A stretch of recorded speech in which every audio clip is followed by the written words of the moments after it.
Good evening and welcome to our live stream this evening. It is fantastic to have you with us, and I trust that you have had a great day. It's a little later than we usually do our live streams, but we're going to be looking at shifting the times just because of family concerns on my end, and because as lockdowns come to an end, we're starting to move back to work and that kind of thing. So glad that you can join us this evening. We trust that you will be blessed.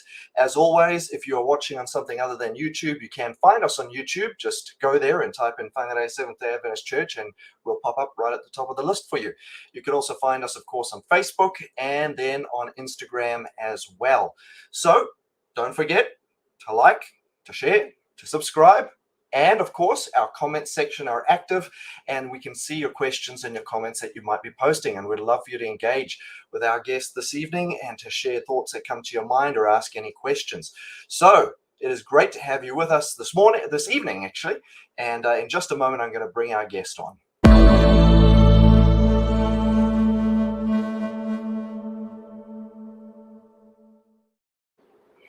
Well, I don't know if you know this, but not so long ago, it was actually suggested that the internet was a passing fad.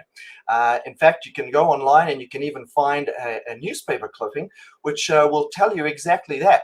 And in this newspaper clipping, I'll show it to you right now, you'll see the headline here. It says, "Internet may be just a passing fad as millions give up on it."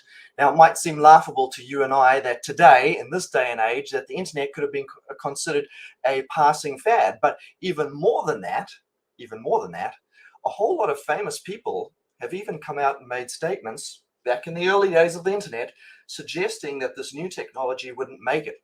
Before we even get to the internet, have a look at this one. I'll put it on the screen for you. It was found in a Western Union internal memo in 1876, speaking about the telephone.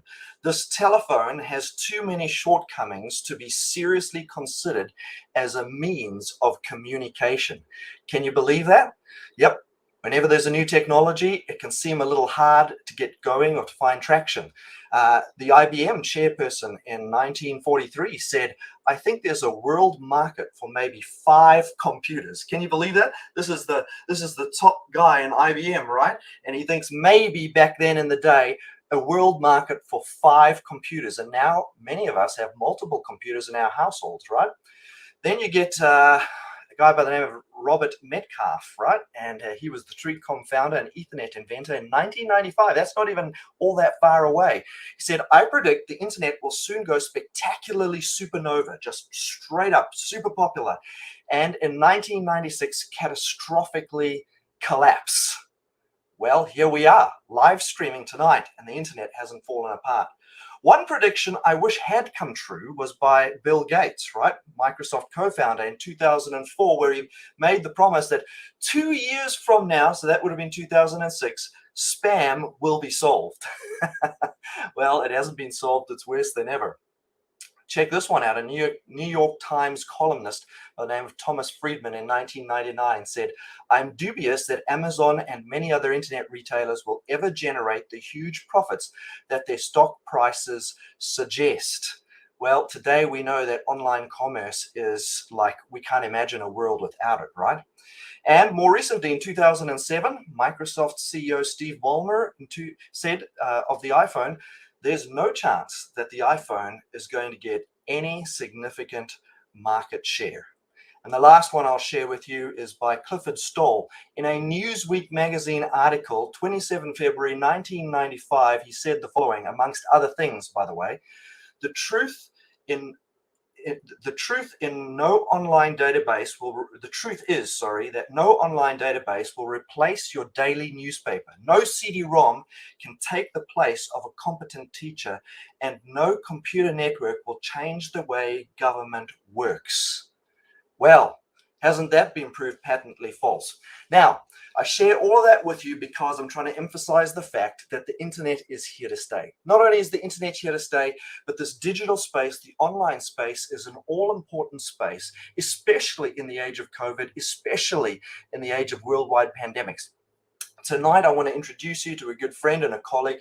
Her name is Rachel Lemons Aitken, and Rachel is a visionary and a bit of a legend when it comes to thinking about how we can implement discipleship, grow the kingdom of God in the digital age. So, Rachel, welcome to the stream this evening. It's great to have you with us. I'm so excited to be here with you today, Adrian. A lot of good stuff, and I was kind of laughing along with you, but also thinking, wow, we have to really be careful about what we say when we're making predictions, because you never know when they'll come back to bite us. Yeah, aren't those predictions just crazy, right? I mean, we look back on them and we think that is bizarre, and yet, back then, that's the way people were thinking about things, eh? Yeah, and I guess if people look back to even what we're doing today, they might, having that hindsight, they might think, oh, what were they thinking at that time? We might think our thinking is quite advanced and that we can really predict what's going to happen. I guess it just shows us that we, as humans, we don't really have that great of a power to really predict what the world is, what's going to happen in the world. Yeah, exactly. So, Rachel, tell me, how did you develop your passion for this digital space? What's your personal journey? And in fact, what is digital discipleship? I mean, I'm using this term, but like everybody knows what it means, but maybe you want to tell us about those two things. Yeah, I guess you alluded to it a bit earlier because you talked about how internet is here and how digital is here to stay. And I guess obviously in the context of the church and us as Christians, like how is that relevant to us? So I guess those are the kind of questions we're looking at. And I think that we have an awesome opportunity.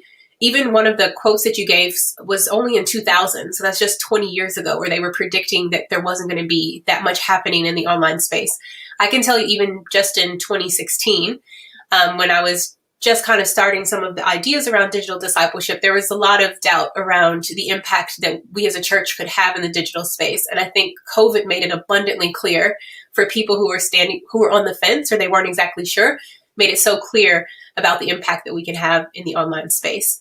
So I guess to give that bit of pause of what is digital discipleship or discipling in the online space, it's a variety of things. Part of it is saying to Jesus, you have control over my entire life, not just this part of it, not just when I go to church or not just when I'm in my face-to-face life.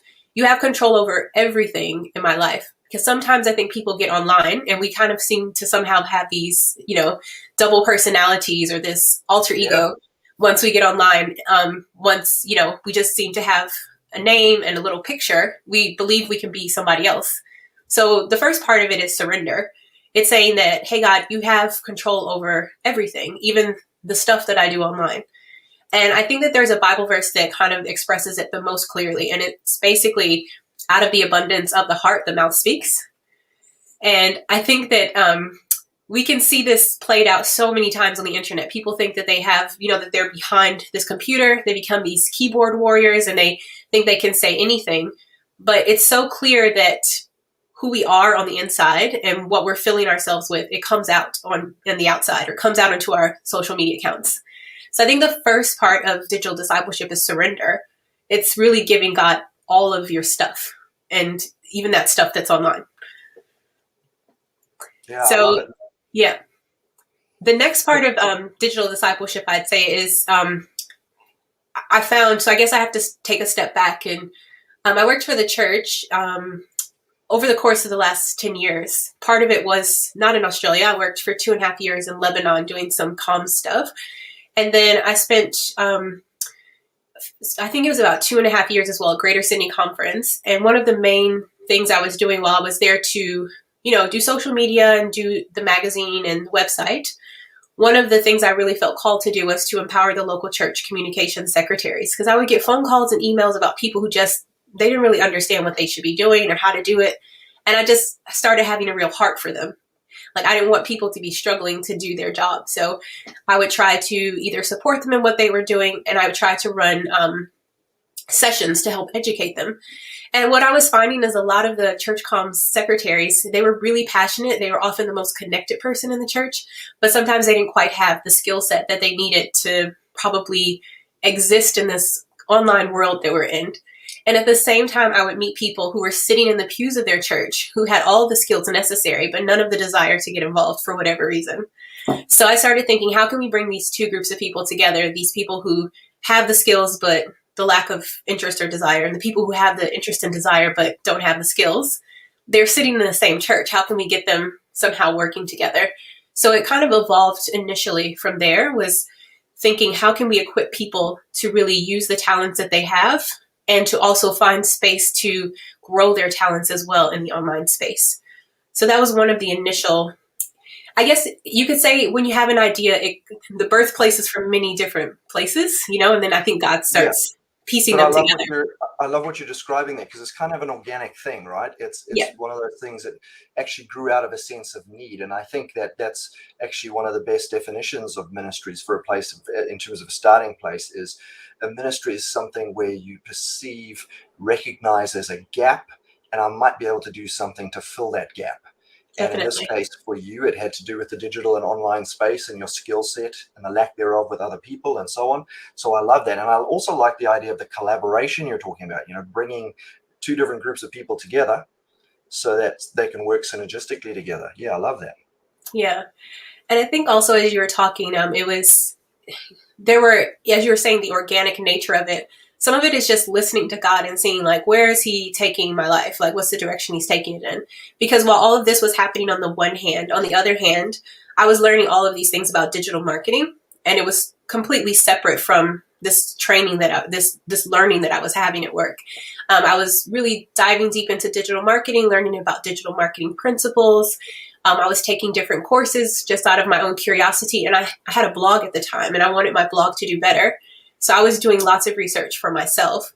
And as I was having these sparks go off about, wow, there's so much possibility with digital marketing, I started realizing that so much of it could apply to what was happening in the digital space for the church. And all of these sparks were going off, and they just kind of started coming together. And then one day I remember hearing God asking me what was my big crazy dream and telling me whatever it was, he was going to make it happen. So I knew from that moment he was bringing all of these things together to converge and to come together to be a ministry. And I felt even at that moment and even now that it was a calling, something specific that he had placed on my heart to do. And on top of that as well, I was seeing, as I was writing stuff on my blog and I would share it, my husband would share the content as well. It was as though when I was putting things out that were spiritual and people were seeing that, I had so many people just message me, can you pray for me and my husband? We're going through a hard time. Pray for my father. He's, unwell. We just had so many spiritual encounters when we were putting so much spiritual content out. It wasn't just us putting stuff up. It was people were feeling attracted, or they felt like because we were having spiritual conversations, they could come to us with spiritual questions or have spiritual conversations with us. Love it. Love it. That's awesome. That's awesome. And as you said, you actually ended up working for the Seventh-day Adventist Church in various capacities and at various levels of governance and ministry, leadership, and so on. And now you're no longer employed by the church. You're kind of doing your own. You've established your own business. Is that the right way to characterize it? Yeah, so I have a business that's called Flying Spark Strategy and Communications. And, I help people with coaching and consulting with their strategy needs and communications. And because digital discipleship is so near to my heart and, I felt quite a specific calling to it, I also have digital discipleship as a ministry or a part of my business as well, where I share ideas and thoughts about how churches and individuals and even families can implement digital discipleship principles and strategies within their life and within their ministry. Yeah. So would that be this one over here?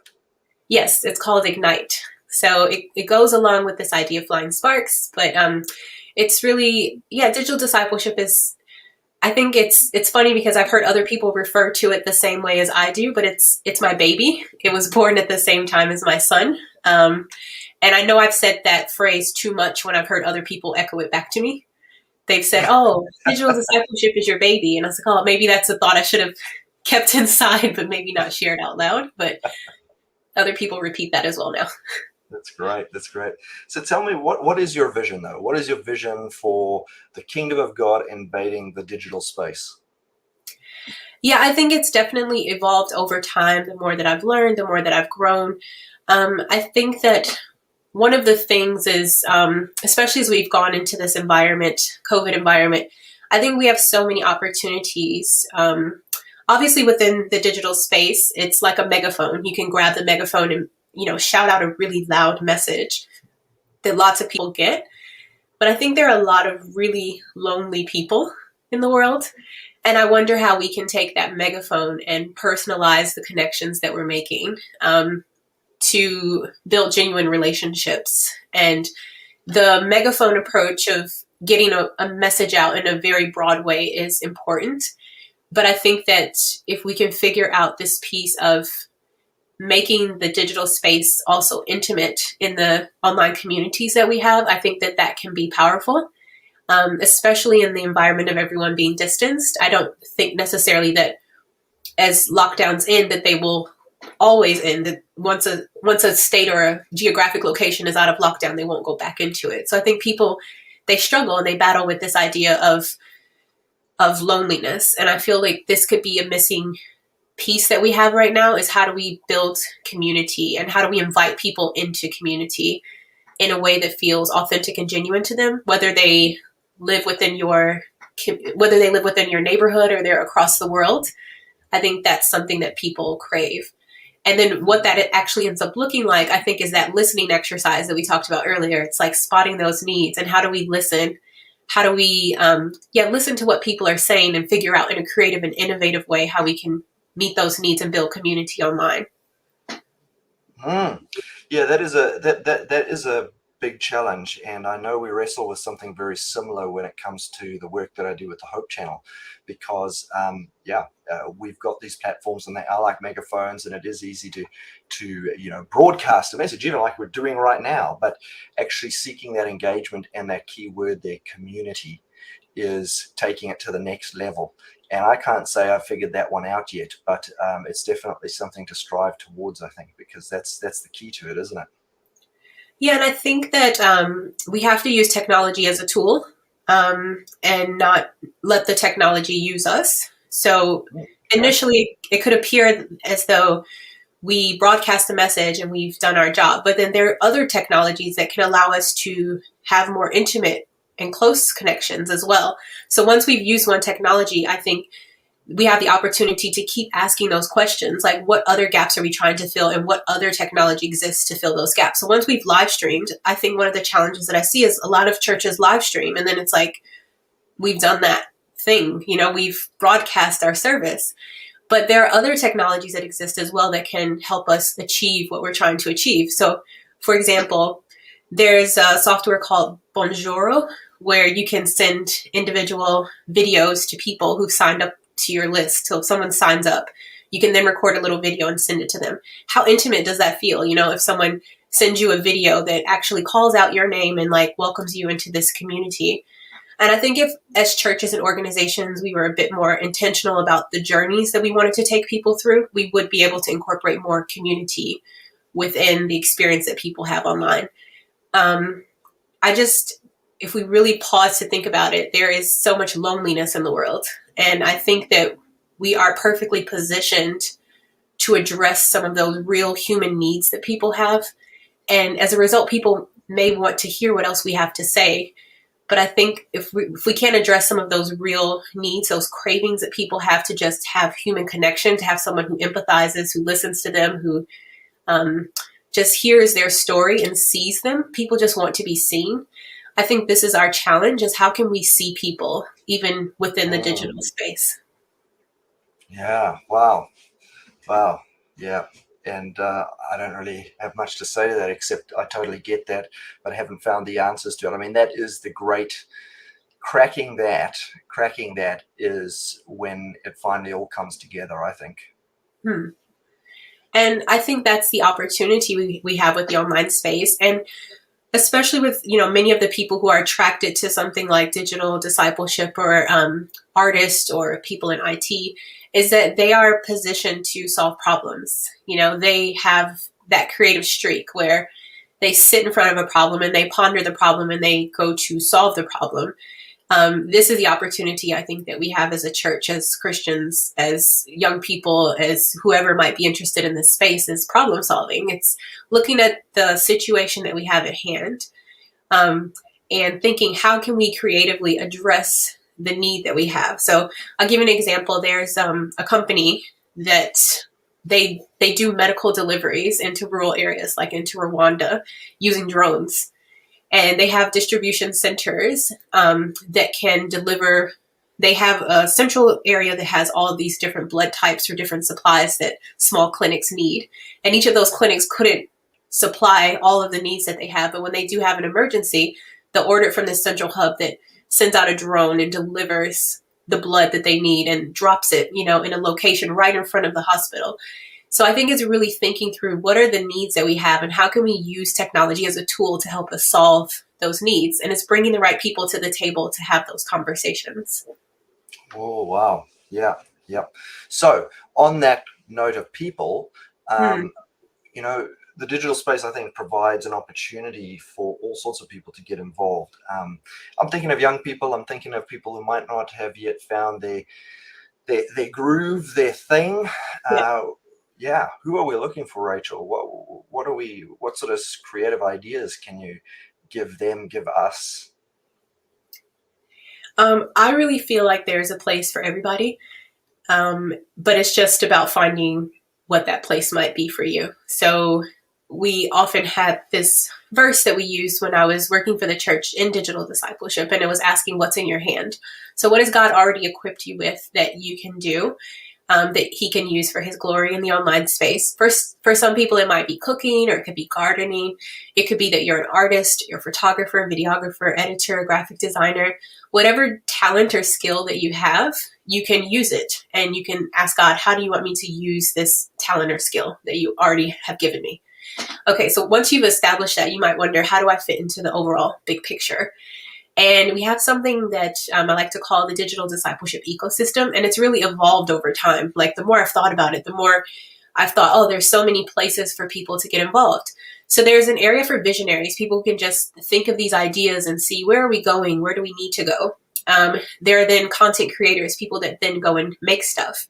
Content distributors, so people who they might see other people make stuff and then they help to get it out so other people can see it. Then there are engagers, people who are great at having conversations and coming alongside and just answering questions or asking questions. Then we have curators. These are the people who like to, you look at their page and they have curated, they've brought content together from lots of places. Their page is almost like a magazine. And then we have good neighbors. These are people who might look and see what people need and they're able to fulfill those needs. So if someone asks a question, they need food or they have some other need, they're the ones who step in and they are able to provide those needs. Then we have supporters, people who can support the ministries of others, whether that be financially, whether that be through encouragement. And then we have influencers. So these are people who they have already maybe people who are following them or who are listening to the words that they say. And you can use that influence that you have to help share the gospel. So I think that there are places for people from every spectrum of ability and talent. And it's just asking God, what do I have in my hand? And what is it that you want me to do? And how do you want to use me? And I think it's really powerful, especially for a church or organization as well, to think in this way of all these different things and different positions that they have where people can get involved. Because when the ecosystem is working well, everyone is doing something, everyone has a part, and every part helps to support the other parts. Yeah, I love that. So 8 sort of broad categories, and you can look at yourself, look in the mirror, take it to the Lord in prayer and say, well, where do I already gravitate towards there? So it becomes a natural fit. And I think that's one of the best ways to launch into ministry is, there are times that God does just call us to something that we did not see coming.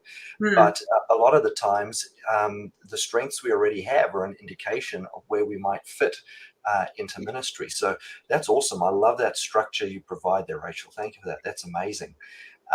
In terms of the technologies, so we kind of described people, there's a place for everybody, etc. But technologies, do you see emerging technologies? Do you see technologies we haven't yet exploited as we ought to in terms of the church? I mean,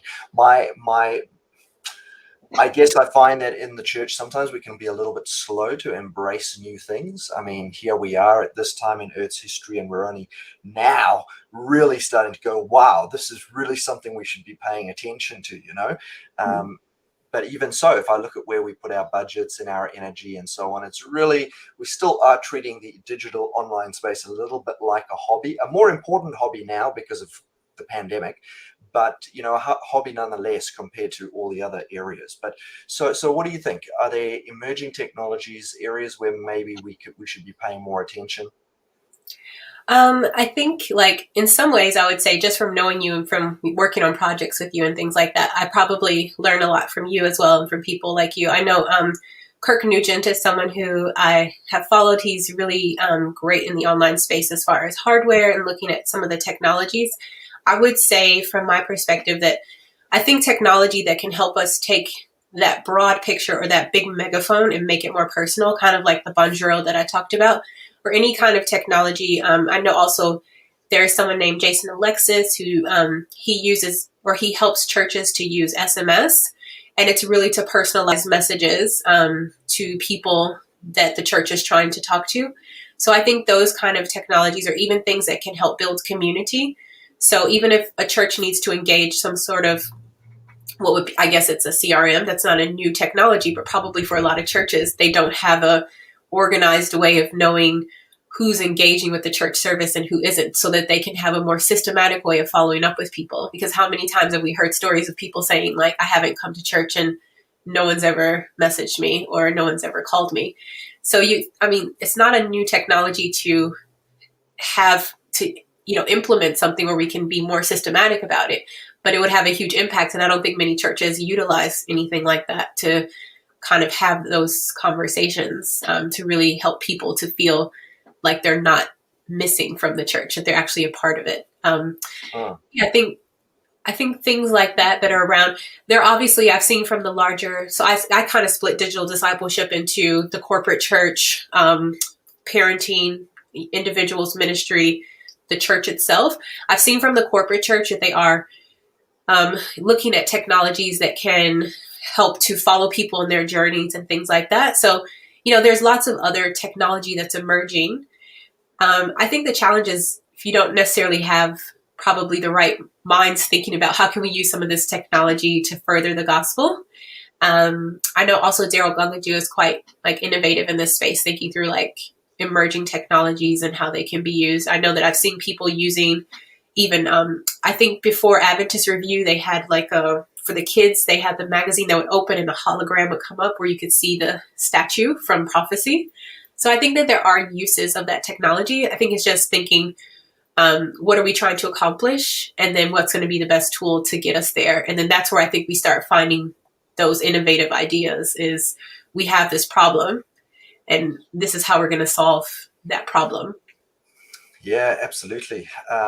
Yeah, and you're quite right. I mean, it is about saying, being able to look at a new technology and actually taking the time to sit down and think, well, what's actually possible with this? How would this enable us to innovate? And so I guess our challenge would be to anybody who is interested in technology, take a favorite technology and just start dreaming about it, pray over it, and ask the Lord what he might reveal about it. I think an emerging technology that's on my radar, but I haven't quite yet figured out what it would look like in a church context, is the whole concept of blockchain technology, which underpins the crypto space, and how exactly these decentralized networks of computers that are censorship resistant and that are, just about zero downtime, etc., how that might revolutionize the way we do things and enable us, even in a day of censorship, to be able to still promote the message and so on.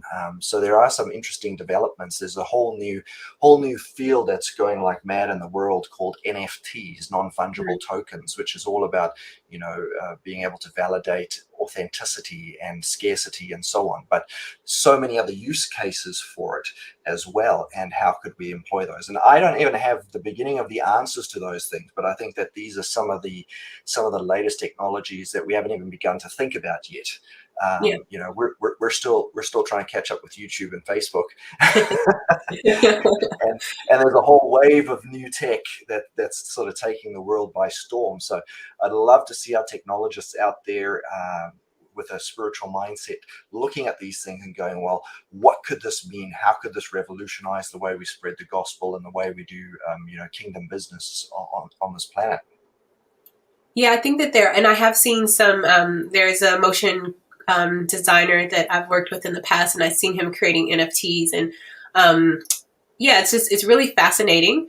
And sometimes you start to understand like how easy it is to get out of touch with tech because it's just changing so fast. Like if you don't really immerse yourself into it, you could, very quickly be out of touch with what's happening. So I think it is about, having those conversations and then I think it's curiosity. I would encourage people to have curiosity, to just kind of read about different things and to be curious about stuff, because I think that's how the ideas and creativity and innovation happens. And I think, I try to bathe everything in prayer that I do, just talking to God all the time, bathing things in prayer. And I think God, he's the author of creativity. So he's right there every step of the way to help us with whatever problem or issue we're trying to solve. So I think it's an exciting space that has room for so many people. And if we look around us, if we just think today, what did I see alone? What did I see? What messages was I receiving? Who was I receiving messages from? Sometimes we're not part of that conversation. So that could be the simplest reason why we should be involved in the online space, is just to be part of the conversation. We're getting messages from everywhere. Are we adding any messages? Are we being part of any conversations that are happening? Yeah, love it. That's awesome.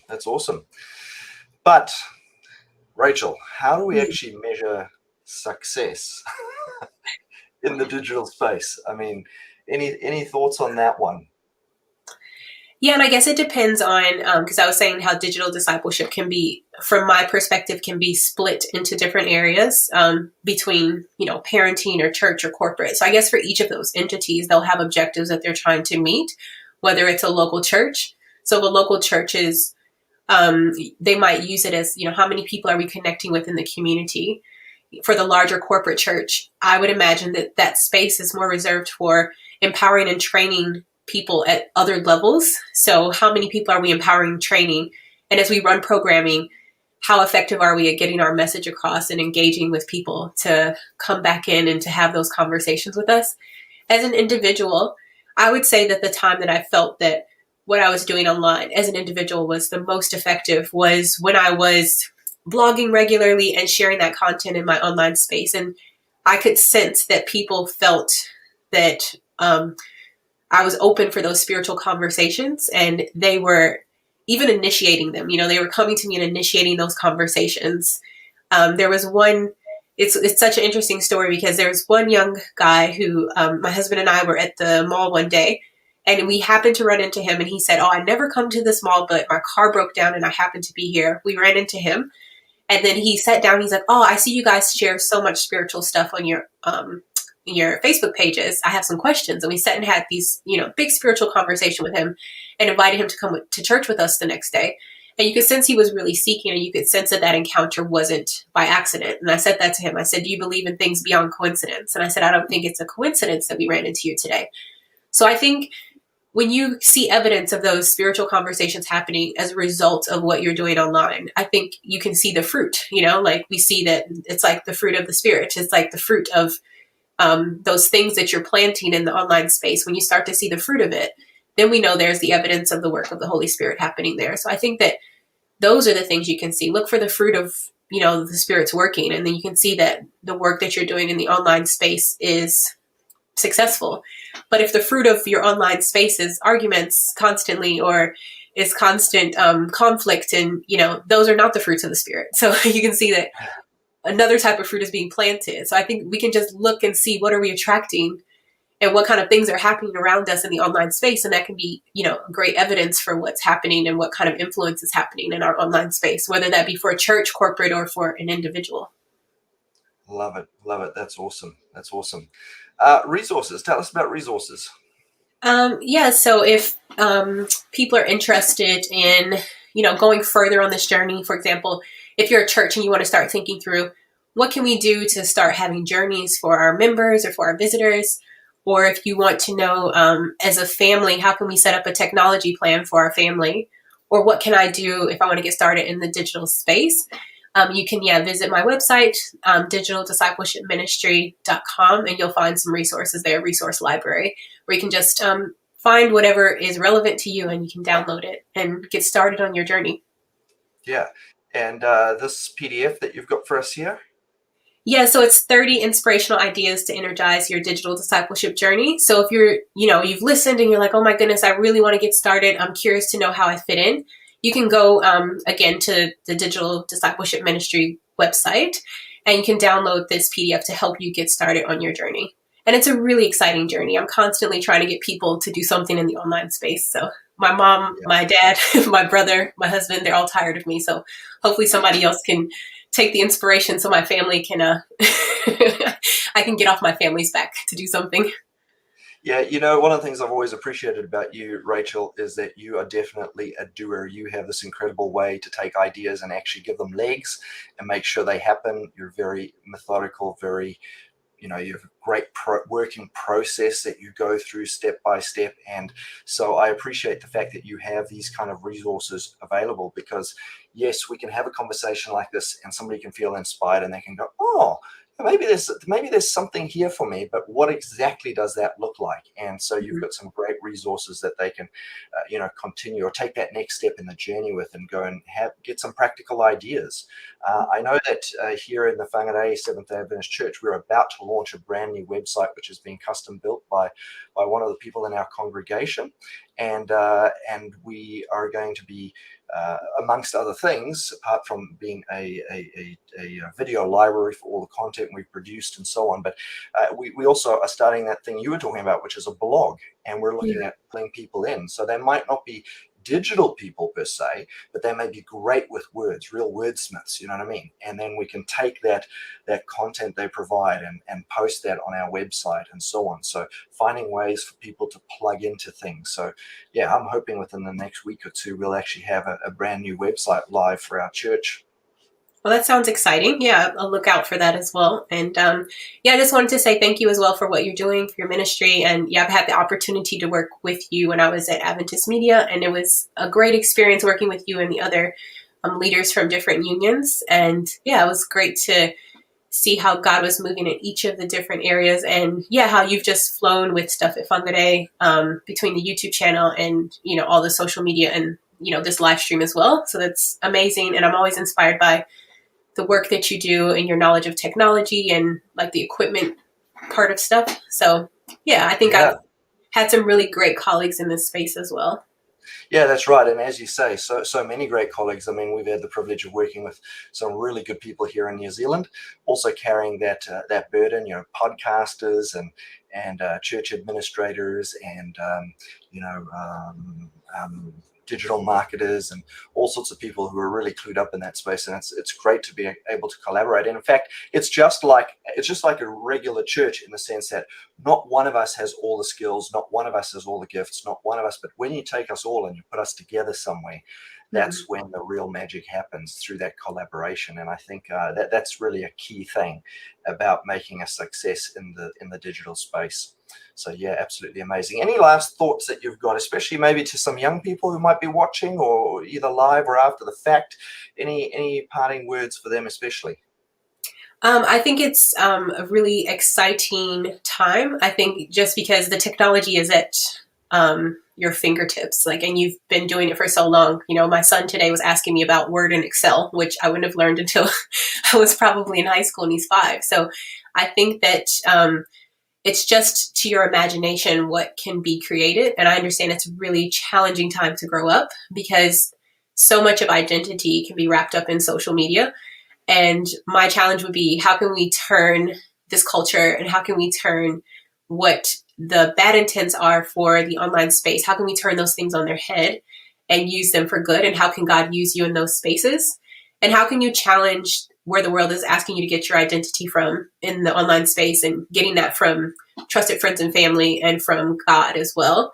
And yeah, I'm just really excited to support and see what you're going to create, whether that be through a movie or through a YouTube channel, through your social media accounts. I think that I had the opportunity to be mentored by so many people when I was young, and I would love to be that support to somebody else. So if you've watched this video and you feel very inspired and you're like, what do I do next? Then feel free to get in contact with me, one of the ways that we've shared. And I'd love to support you on your journey, just so we can see what it is that you're going to create and how God is going to use you.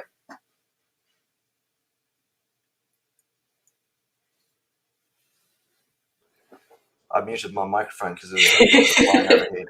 Yeah, what a great challenge, Rachel. We really, really appreciate those words. And I really want to thank you for the time you've invested to come and join us this evening.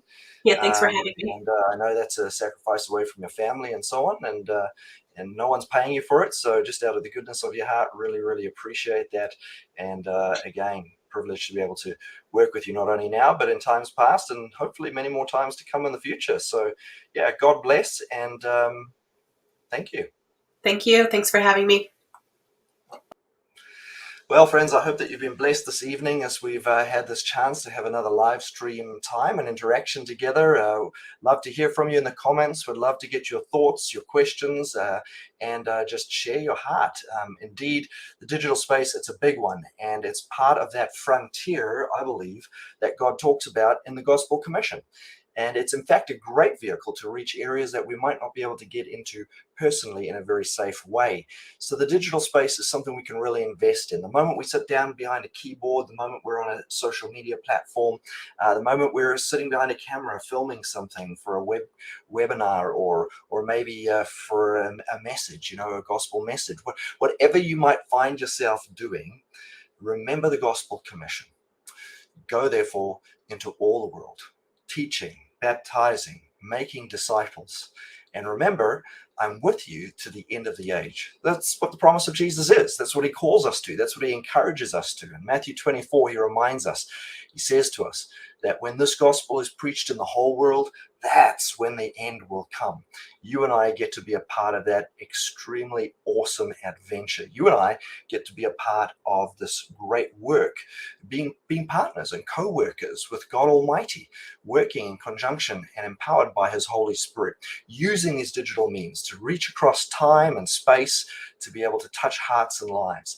And so I pray and I trust that you will seek the Lord's will on this, that you will find some way that you can contribute. Ask the Lord to put a burden on your heart.